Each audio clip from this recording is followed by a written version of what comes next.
আসসালামু আলাইকুম। স্বপ্ন পূরণের জন্য আছেন জব অ্যাসিস্টের সাথে থাকবেন স্বপ্ন পূরণ হওয়ার আগ পর্যন্ত ইনশাআল্লাহ। খাদ্য অধিদপ্তর পরীক্ষার জন্য গণিত চূড়ান্ত সাজেশন। এখনকার আয়োজনে আমরা দেখব চূড়ান্ত সাজেশনের প্রথম পর্ব। আমাদের টার্গেট হচ্ছে গণিতে 20-এ 20 পাওয়া, তাই আমাদের এই চূড়ান্ত সাজেশনটি সাজিয়েছি বিসিএস এবং পিএসসির অন্যান্য পরীক্ষায় আসা সকল প্রশ্নগুলোকে নিয়ে, যা আমাদের খাদ্য অধিদপ্তর পরীক্ষার জন্য শতভাগ কমন উপযোগী এবং গুরুত্বপূর্ণ।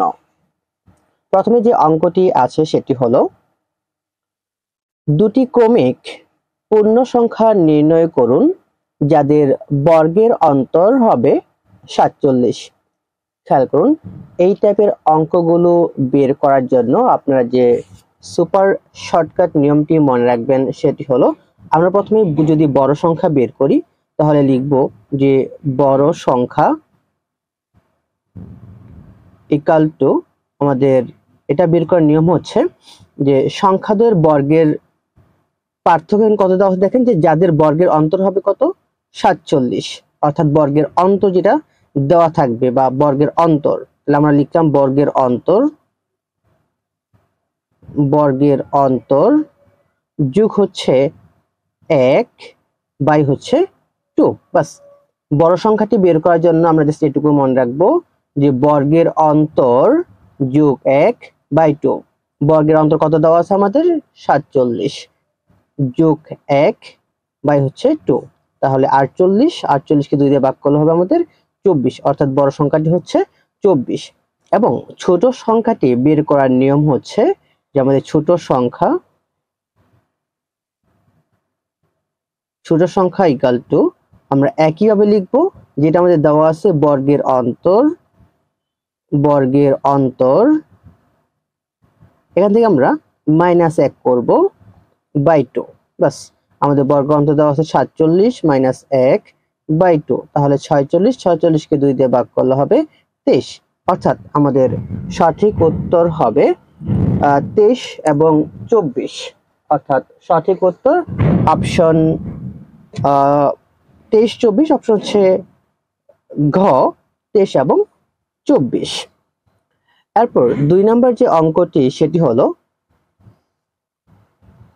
ক এর মাসিক আয় ও ব্যয়ের অনুপাত 4:3, তার মাসিক সঞ্চয় তার আয়ের শতকরা কত শতাংশ। খেয়াল করুন, এই টাইপের অঙ্ক করার জন্য আমরা সহজভাবে একটি সুপার শর্টকাট নিয়ম মনে রাখবো, সেটি হলো যে আমরা সঞ্চয় বের করতে বলা হয়েছে, তাহলে আমরা লিখব সঞ্চয় ইকুয়াল টু, আমাদের উপরে থাকবে সঞ্চয় বাই হচ্ছে আয় ইন্টু হচ্ছে আমাদের যেহেতু শতকরা তাই আমাদের 100%। বাস, খেয়াল করুন, এই টাইপের অঙ্কগুলো বের করার জন্য আপনারা শুধু এই সূত্রটি মনে রাখবেন যে সঞ্চয় ইকুয়াল টু সঞ্চয় বাই আয়। তাহলে আমাদের এখানে খেয়াল করুন যে আমাদের কত, যে মাসিক আয় কত 4, ব্যয় কত 3, তাহলে আমাদের সঞ্চয় কত হবে 4 - 3, অর্থাৎ আয় থেকে যদি আপনি ব্যয় বাদ দেন যা থাকবে তাই হচ্ছে আমাদের কি সঞ্চয়। তাহলে আমরা লিখতে পারি এখানে কত, যে আমাদের সঞ্চয়টা কত হবে, যে আমাদের 4 - 3, আর আয় কত, আয় আমাদের হচ্ছে 4, এখানে প্রথমে হচ্ছে আয় ব্যয় 3, অর্থাৎ আমাদের অনুপাত আকারে যদি আমরা খেয়াল রাখি তাহলে 4 - 3 বাই 3 ইন্টু হচ্ছে আমাদের 100%। তাহলে এখন আমাদের উপরে হচ্ছে 1, নিচে হচ্ছে 4 ইন্টু হচ্ছে আমাদের 100%। তাহলে আমরা 4 দিয়ে যদি এটাকে কেটে দেই, 4 25 আমাদের 100, তাহলে আমাদের হচ্ছে 25% হচ্ছে আমাদের সঠিক উত্তর। আশা করছি এই টাইপের অঙ্কগুলো আপনারা ইজিলি করতে পারবেন যদি এই সহজ সূত্রটি মনে রাখেন। একটি গরু 5% ক্ষতিতে বিক্রয় করা হলো, গরুটি আরো 500 টাকা বেশি মূল্যে বিক্রয় করলে 5% লাভ হতো, গরুটির ক্রয় মূল্য কত। তো এই টাইপের অঙ্কগুলো আপনারা যদি সুপার শর্টকাট নিয়মে, আমরা ঐকিক নিয়মে করতে পারি, কিন্তু ঐকিক নিয়মে করলে আমাদের অনেক সময় লাগবে পরীক্ষা হলে, কিন্তু সেই সময়টুকু আমরা পরীক্ষা হলে পাবো না। তাই সুপার শর্টকাট নিয়মে এই অঙ্কগুলো সমাধান করার জন্য আমরা যেভাবে করব শর্টকাট নিয়মে, সেটা হচ্ছে আমাদের খেয়াল করুন দুইটা, একটা হচ্ছে 5% ক্ষতি, আবার হচ্ছে 5% লাভ। তাহলে আমাদের মোট কত? তাহলে আমরা মোট হচ্ছে ক্ষতি প্লাস হচ্ছে লাভ ইকুয়াল টু আমাদের 10%, টোটাল হচ্ছে আমাদের 10%। কত টাকা? 500 টাকা বেশি বিক্রি করলে। তাহলে আমরা এই যে 10%, এই 10% ইকুয়াল টু হচ্ছে আমাদের কত? 500 টাকা আমরা লিখতে পারি। তাহলে আমাদের 1% কত হবে? 1% হবে 500 বাই হচ্ছে 10। তাহলে আমাদের টোটাল কত? 100%। 100% সমান হবে আমাদের 500 গুণ 100 বাই হচ্ছে 10। তো শূন্য শূন্য কাটা দেন, তাহলে 5000, অর্থাৎ সঠিক উত্তর হচ্ছে 5000 টাকা। অপশন খ হবে সঠিক উত্তর। আশা করছি এই টাইপের অঙ্কগুলো ইজিলি আপনারা এই নিয়মটা মনে রাখলেই করতে পারবেন। বার্ষিক 8% হার সুদে কত বছরে সুদে আসলে সমান হবে? খেয়াল করেন কত বছরে। আমরা মুনাফা নির্ণয়ের জন্য একটা সূত্র জানি, সেটি হচ্ছে I equal to P N R। তো সেখান থেকে আমরা n এর মানটা বের করব, অর্থাৎ বছর বের করব। আমরা সেটাকে ওই সূত্রটিকে লিখতে পারি n equal to আমাদের কত? I বাই হচ্ছে P R। খেয়াল করুন যেহেতু আমাদের পি আর রেট অফ ইন্টারেস্টটা কত বের করতে হবে, তাহলে আমরা এখান থেকে এন বের করার জন্য আমাদের জানি যে সেটা কি 100 সাথে তুলনা করতে হবে। যেহেতু আমাদের এখানে কত আছে? আর আর মানে কত? আমাদের রেট অফ ইন্টারেস্ট কত আছে খেয়াল করেন যে 8% ছিল, তাহলে 8% মানে কত? যে 8 বাই আমাদের কত? 100। তাই এক্ষেত্রে এই যে 100টা, এই 100টা আমরা উপরে গুণ দিয়ে দিলাম অঙ্কের সুবিধার জন্য। তাহলে আমাদের এখানে মানগুলো যদি বসাই, আমাদের এখানে কত? আয় কত জানি না, তাহলে আমাদের ধরে নিলাম যে এখানে আসল কত? 100 টাকা। আমাদের মুনাফা কত? সরল মুনাফা আমরা ধরলাম 100 টাকা, এবং আমাদের এখানে 100 ইন্টু 100। আর কত? আর এখানে দেওয়া নাই, আরটা হচ্ছে 8%। খেয়াল করেন 8%, তাহলে হচ্ছে আমাদের ইন্টু 8। তাহলে এখন যদি আমরা এটাকে কাটাকাটি করি, আমরা 100 100 কেটে দিই, আর এখানে আমরা যদি কাটাকাটি করি 4 দিয়ে, 4 দুগুণে 8, 4 পঁচিশে 100। তাহলে আমাদের 25 বাই হচ্ছে 2। তাহলে এটাকে আমরা যদি সমস্ত নেই, তাহলে 25 আমরা একবার, তাহলে 2, এখানে 5, তাহলে যদি আরো 2 বার দেই, 2 দুগুণ হচ্ছে 4, তাহলে থাকবে 1, তাহলে 2 সমস্ত 1। তাহলে সঠিক উত্তর হচ্ছে 12 সমস্ত 1/2, অর্থাৎ 12.5। সঠিক উত্তর হচ্ছে 12.5 বছর। এক ব্যক্তির 120 দিনের জন্য কিছু টাকা প্রয়োজন।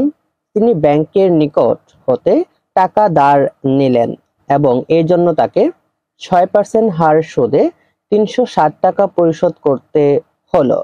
তিনি কত টাকা ধার নিয়েছিলেন? অর্থাৎ এখানে আপনাকে প্রিন্সিপাল বের করতে বলা হয়েছে। তাহলে আমরা জানি যে আমাদের মুনাফা নির্ণয় যে সূত্রটি, সেটা হচ্ছে আমরা জানি যে সরল মুনাফার ক্ষেত্রে I equal to P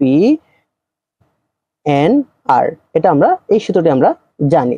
তো খেয়াল করুন এখান থেকে আমাদের পি বের করতে বলা হয়েছে। যদি আমরা পিটাকে রেখে দেই, তাহলে আমাদের কত? I বাই হচ্ছে আমাদের N R। খেয়াল করুন এখানে আমাদের প্রিন্সিপাল কত আমরা জানি না, এটা আমরা বের করব। তাহলে I কত দেওয়া আছে? যেখানে তিনি মুনাফা দিয়েছিলেন কত টাকা? 360 টাকা। তাহলে 360 টাকা তিনি মুনাফা দিয়েছিলেন। যদি আমরা এখানে মানটা বসাই যে আমাদের কত? 360 টাকা তিনি মুনাফা দিয়েছেন, তথা I এর মান। আর এন কত বছর? এন হচ্ছে এখানে খেয়াল করুন যে 120 দিন। দ্যাট মিনস আমরা জানি যে 1 বছর, তার মানে 120 দিন মানে হচ্ছে কত? 3 মাস, সরি 4 মাস। 120 হচ্ছে 4 মাস। তাহলে 4 মাসকে যদি আমরা বছরে কনভার্ট করি, তাহলে 4 মাসকে বছরে কনভার্ট করলে হবে 1/3। 1/3। তাহলে আমরা এখানে এন এর বদলি বসাবো হচ্ছে 1/3 ইন্টু আর কত? এখানে আর হচ্ছে আমাদের 6%। তো 6% এর মিনিং হচ্ছে 6/100। তাহলে আমাদের 6/100। বাস। এখন যদি আমরা এটাকে এখন কাটাকাটি করি, তাহলে আমাদের মানটা চলে আসবে যে উপরে কত আছে আমাদের, যেখানে আমরা গুণ করে দেই বা কেটে দেই একই কথা। এখানে আছে আমাদের উপর হচ্ছে 360 তো থাকবেই, 360। আর এখানে নিচে যদি আমরা গুণ করে দিই 300, আর হচ্ছে উপরে হচ্ছে 6, তাহলে এটা যদি আমরা পরে গুণ দিয়ে উল্টাই দিলে আমাদের 300টা উপরে চলে যাবে, 6টা নিচে চলে যাবে। একটু গুণ করে দিই আপনাদেরকে, 6 বাই হচ্ছে আমরা 300 মনে করেন। এখন যদি আমরা গুণ দিয়ে উল্টিয়ে দিই যে 360 গুণ 300 বাই হচ্ছে 6, এখন যদি আমরা কাটাকাটি করি 6 6 36, এখানে শূন্য, তাহলে 3 6 18, তাহলে 3 6 18 এবং শূন্য হবে 1 2 3, তিনটি শূন্য। বাস, এটি হলো আমাদের সঠিক উত্তর। আশা করেছি, না চেষ্টা করেছি আপনাদেরকে একদম ভেঙে ভেঙে করার জন্য, যেন সহজে বুঝতে পারেন এবং পরীক্ষা হলে খুব সহজেই করতে পারেন। 4/3, 5/4, 6/5 ভগ্নাংশ এর গসাগু কত? এই টাইপের অঙ্কগুলো করার জন্য আমরা একটি সুপার শর্টকাট নিয়ম অবলম্বন করব এবং একটি সূত্র মনে রাখবো। সূত্রটি হচ্ছে যে আমরা জানি এখানে ভগ্নাংশ যেহেতু, তাহলে আমাদের ভগ্নাংশের গসাগুটা হবে যে ভগ্নাংশের গসাগু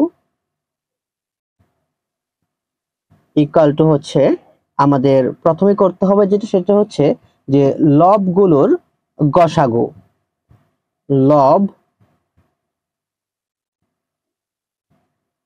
লবগুলোর গসাগু, আর নিচে হবে আমাদের হরগুলোর লসাগু। হরগুলোর লসাগু, বাস জাস্ট এইটুকু মনে রাখলেই এই টাইপের যত অঙ্কই আসুক আপনি ইজিলি করতে পারবেন। তাহলে কি লিখেছি যে ভগ্নাংশের গসাগু বের করার জন্য আমাদের প্রথমে করতে হবে লবগুলোর গসাগু এবং হরগুলোর লসাগু।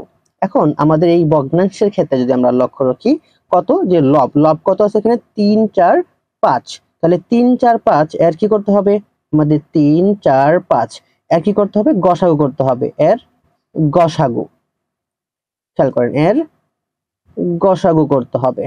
আর নিচে আমাদের হর আছে কত, যে 4 5 এবং হচ্ছে 6, এর কি করতে হবে লসাগু করতে হবে, এর লসাগু করতে হবে। তাহলে আমরা জানি যে 3 4 5 এর গসাগু কত হবে আমাদের 1, আর 4 5 6, 4 5 6 এর লসাগু হবে 60। তাহলে 1/60 হলো এটির গসাগু। তাহলে সঠিক উত্তর হচ্ছে অপশন ক, 1/60।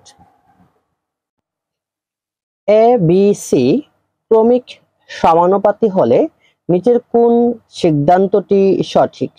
খেয়াল করুন, এখানে যেহেতু তারা বলেছে যে এ বি সি ক্রমিক সমানুপাতি, তাহলে আমরা লিখতে পারি যে এ বাই বি সমান সমান বি বাই সি, যেহেতু ক্রমিক সমানুপাতি বলেছে। তাহলে এখানে যদি আমরা এখন আর গুণন করি তাহলে কত হয়, যে বি স্কয়ার ইকুয়াল টু হচ্ছে এসি, তাহলে B square equal to AC হবে এখানকার সঠিক সিদ্ধান্ত, অর্থাৎ আমাদের B square equal to AC, এটি হলো সঠিক সিদ্ধান্ত। পরীক্ষায় ক এর প্রাপ্ত নম্বর যথাক্রমে 70 85 75। চতুর্থ পরীক্ষায় তাকে কত নম্বর পেতে হবে যেন তার প্রাপ্ত গড় নম্বর 80 হয়? খুবই সহজ একটি অঙ্ক। তাহলে আমরা প্রথমে যে তিনটি ছিল, অর্থাৎ যে তিনটি নাম্বার পেয়েছে, তাহলে ক এর প্রাপ্ত নম্বরটি কত, ক এর প্রাপ্ত নম্বরটি কত আমরা সাথে যোগ করে নিই, কত, যে 70 যোগ হচ্ছে 85, আর কত যোগ হচ্ছে 75। তাহলে আমরা যদি যোগ করি, তিনটি যোগ করলে হবে কত, 230। 230। এখন দেখেন এখানে আমাদের কি বলা হয়েছে, যে চতুর্থ পরীক্ষায় কত পেলে তার কত নম্বর পেলে তার গড় নম্বর কত হবে, 80 হবে। তাহলে আমাদের চতুর্থ মানে 4টা পরীক্ষা, তাহলে 4টা পরীক্ষায় তার গড় নম্বর যদি 80 হয় তাহলে মোট নম্বর কত, যদি 4টা পরীক্ষায় গড় নম্বর 80 তাহলে মোট নম্বর 4 × 80, এটা হচ্ছে মোট নাম্বার কত, 320।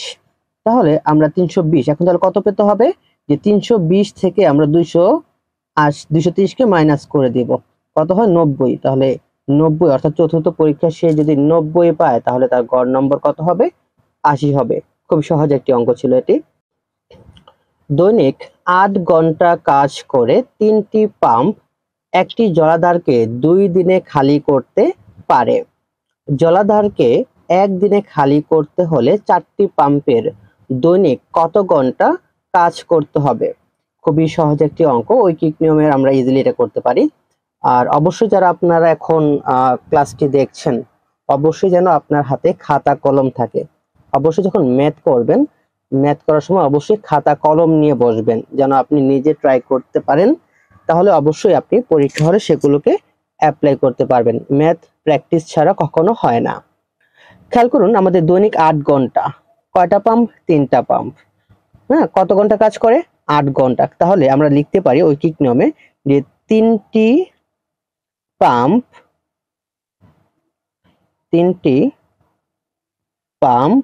কত? 2 দিন কাজ করে। তাহলে 2 দিনে কি জলাধারটি খালি করে কত? যে আমরা একটু পুরোটা লিখছি না, যে 3টি পাম্প 2 দিনে খালি করে দৈনিক 8 ঘন্টা কি করে? কাজ করে। তাহলে দৈনিক 8 ঘন্টা, আমরা পুরোটা লিখছি না, দৈনিক 8 ঘন্টা কি করে? আমরা যেহেতু সময় বের করতে হবে, তাহলে আমরা জানি যে ঐকিক নিয়মে যা বের করতে হবে তাকে শেষে রাখতে হয়। তাহলে আমরা যদি লিখি, তাহলে একটি পাম্প দিনে যদি আমাদের 2 দিনে, তাহলে 1 দিনে দৈনিক পরিশ্রম করতে হবে, কাজ করতে হবে কত? যেহেতু কমে গেছে তাহলে গুণ হবে 8 গুণ 3 গুণ হচ্ছে 2। এখন বলছে যদি 4টি পাম্প, তাহলে 4টি পাম্প কত দিনে? আমাদের 1 দিনেই হবে। কত? তাহলে আমাদের কি 4 দিয়ে ভাগ হয়ে যাবে, সহজ। তাহলে 8 3 2 ভাগ হচ্ছে 4, তাহলে 4 দুগুণ হচ্ছে 8, তাহলে 3 দুগুণে 6 আর 6 দুগুণে হচ্ছে 12, অর্থাৎ 12 ঘন্টা কি করতে হবে? কাজ করতে হবে। আশা করছি সহজেই এই ঐকিক নিয়মগুলো আপনারা পারবেন। a square plus B square equal to, এখানে a square plus B square equal to, অর্থাৎ এই অনুসিদ্ধান্তটি আমরা জানি যে a plus B whole square minus 2ab এটিও সঠিক, a minus B whole square plus 2ab এটিও সঠিক, এবং a plus B whole square plus a minus B whole square by 2 এটিও সঠিক। অর্থাৎ উপরের সবগুলোই আমাদের সঠিক তথ্য। x plus 1 by x equal to √3 হলে x square plus 1 by x square এর মান কত? তাহলে এখানে আমরা জানি, এটা আপনারা ইজিলি পারবেন, এটি সঠিক উত্তর হবে 1। এরপরে যে অঙ্কটি আছে সেটি হলো x square plus 5x minus 6 এর উৎপাদকে বিশ্লেষিত রূপ কোনটি? অর্থাৎ x square plus 5x minus 6 কে উৎপাদকে বিশ্লেষণ করলে এটি খুবই সহজ, এটি সমাধান বা ব্যাখ্যা করার কোনো প্রয়োজন মনে করছি না, কারণ এটি আশা করি সবাই পারবেন। এটি সঠিক উত্তর হবে x minus 1 x plus 6। p inverse plus q inverse whole square minus 2 এর সরল মান কত? খেয়াল করুন, এটি একটি সহজ অঙ্ক। যদি এটাকে আমরা সরল করি, অর্থাৎ সরল সমাধান করি, কত দেওয়া আছে? আমাদের দেওয়া আছে p inverse plus q inverse minus 2। তো এখানে যেহেতু ইনভার্স, তাহলে আমরা লিখতে পারি 1 বাই p প্লাস কত? আমাদের 1 বাই q, তারপর হচ্ছে আমাদের মাইনাস 2। এখন বিটা যদি আমরা লসাগু করি, তাহলে লসাগু হচ্ছে আমাদের pq, তাহলে pq লসাগু হলে আমাদের হবে p প্লাস q, এখানে হচ্ছে আমাদের মাইনাস 2। তাহলে যেহেতু এটা আমাদের ইনভার্স আকারে আছে, তো আমরা এটাকে আবার লিখতে পারি 1 বাই আমাদের p প্লাস q বাই হচ্ছে pq হোল স্কয়ার। তাহলে এটাকে আমরা এখন কি লিখতে পারি, যে আমরা এখন যদি চেঞ্জ করে দিই, অর্থাৎ আমাদের 1 গুণ, জানি যে ভাগের পর সেটা কি হয়ে যায়, 1 না দিলে হয় উপরে চেঞ্জ হয়ে যাবে, যে আমাদের লিখতে পারি p q আর হচ্ছে p প্লাস q, যেহেতু ভাগ ছিল তাই চেঞ্জ হয়ে যায় গুণ দিলে। এখন যদি আমরা গুণ করে দিই, তাহলে p স্কয়ার q স্কয়ার আর হচ্ছে আমাদের p plus q whole square, অর্থাৎ সঠিক উত্তর হচ্ছে আমাদের এটি, অপশন হচ্ছে গ হবে সঠিক উত্তর।